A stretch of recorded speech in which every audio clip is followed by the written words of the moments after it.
हर जाति में होती है एक ऊंची जाति। किसी ने बड़ी प्यारी बात कही है, हमारा समाज जाति आधार पर बटा हुआ है। हम बटे हुए हैं जनरल में, SC ST में, OBC में। लेकिन इन जातियों के अंदर भी बहुत सारी ऐसी जातियां हैं, बहुत सारे ऐसे वर्ग हैं जो खुद को दूसरों से ऊंचा समझते हैं। क्या वहां पे शोषण नहीं होता? क्या वहां पे आर्थिक आधार पे, शैक्षणिक आधार पे, भाषा के आधार पे शोषण नहीं होता?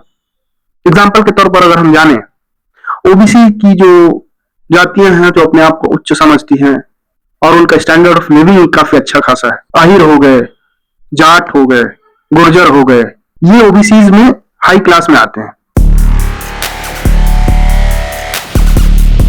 आज हम बात करेंगे UGC बिल के बारे में।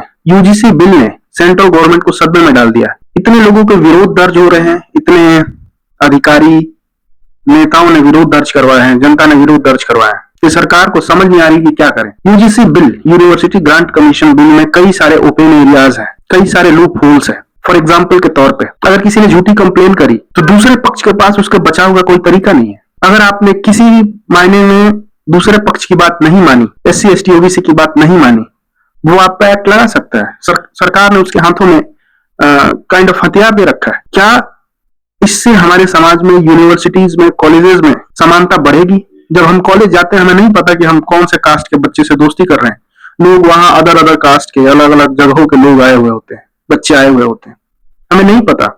हमने कितनी डिबेट्स करी बिहारी नॉन बिहारी को लेके, सवर्ण और नॉन सवर्ण को लेके, हमने कितनी डिबेट्स करी हैं ऐसे मुद्दों पे जो खासकर इस कानून के बाद नहीं हो पाएगा। ये मामला सिर्फ जातीय मतभेद मिटाने का नहीं है, ये मामला सिर्फ सम्मान और असम्मान का नहीं है, ये मामला है फ्रीडम ऑफ स्पीच का। अगर कोई आपके बारे में नारे लगा रहा है जैसे कि तिलक तराजू और तलवार, इनको मारो जूते चार, आप कुछ नहीं बोलोगे, और अगर आप बोलने जाओगे तो आपको भुगतना पड़ेगा। कई सारे लूप होल्स हैं UGC कानून में और शायद गवर्नमेंट के लोग चुप्पी साधे हुए हैं, विपक्ष चुप्पी साधे हुआ है, दूसरी पार्टियां भी चुप्पी साधे हुए, स्टेट्स गवर्नमेंट भी कुछ उस पर नहीं बोली, ना सपा बोली है, ना कांग्रेस बोल रही है, ना BJP बोल रही है, क्योंकि उन्होंने पता है कि उन्होंने गलत करा। कोई सफाई नहीं, कोई दलील नहीं दी जा रही है। UGC को क्या जातीय आधार पर ही असमानता दिखती है? हमारे देश में बहुत सारी असमानताएं हैं। हमारे देश में धर्म के आधार पर असमानता है, हमारे देश में भाषा के आधार पर असमानता है, हमारे देश में सबसे बड़ी असमानता आर्थिक स्थिति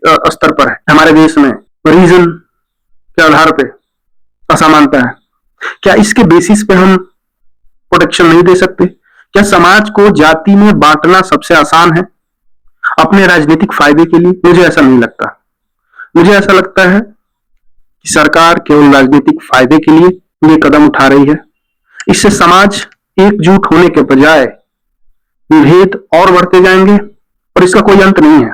जातीय मतभेद खत्म करने का तरीका रिवर्स जाति मतभेद नहीं होता। कुछ लोग आके सोशल मीडिया पे कह रहे हैं कि आपके पूर्वजों ने 1000 साल हम पे राज किया, तो क्या इसका मतलब ये है कि आप ये बोलना चाह रहे हो कि आप भी राज करोगे? इसका मतलब ये हुआ कि आप ये बोलना चाह रहे हो कि आप भी 1000 साल राज करना चाहते हो। मुगलों ने हम पे कितने साल राज किया, तो क्या हर एक मुसलमान दोषी है? अंग्रेजों ने हम पे कितने साल राज किए, तो क्या अंग्रेज का हर बच्चा दोषी है? समझने वाली बात है। अगर ऐसा है तो हम अंग्रेजों के साथ क्यों खेलते हैं क्रिकेट? बाइकआउट क्यों नहीं करते? सरकार को अपनी गद्दी बचाने के लिए लोगों में मतभेद पैदा करना पड़ेगा, और सबसे बड़ा मतभेद लोगों को जातियों के स्तर में बांट के ही हो सकता है। अगर हमारा समाज, हमारा देश समानता की तरफ बढ़ रहा था तो कास्ट सेंसस की क्या जरूरत थी? अगर आपको समानता लानी थी तो आर्थिक स्तर से पिछड़े लोगों को ज्यादा से ज्यादा फैसिलिटीज मिलनी चाहिए, ज्यादा से ज्यादा सुविधा मिलनी चाहिए। सरकार उस पर ध्यान क्यों नहीं देती है? मैं आग्रह करता हूं गवर्नमेंट से, इस बिल की फिर से गहन जांच होनी चाहिए, कमेटी बननी चाहिए, संशोधन होने चाहिए, और इसको जातिगत आधार पे न रख के इसको भेदभाव के आधार पे लाना चाहिए। चाहे वो स्टूडेंट किसी भी कास्ट का हो, किसी भी जाति से बिलोंग करता हो, उसके लिए सम्मान, उसके लिए न्याय सरकार के कानून में सर्वोपरि होना चाहिए। जय हिंद, जय भारत।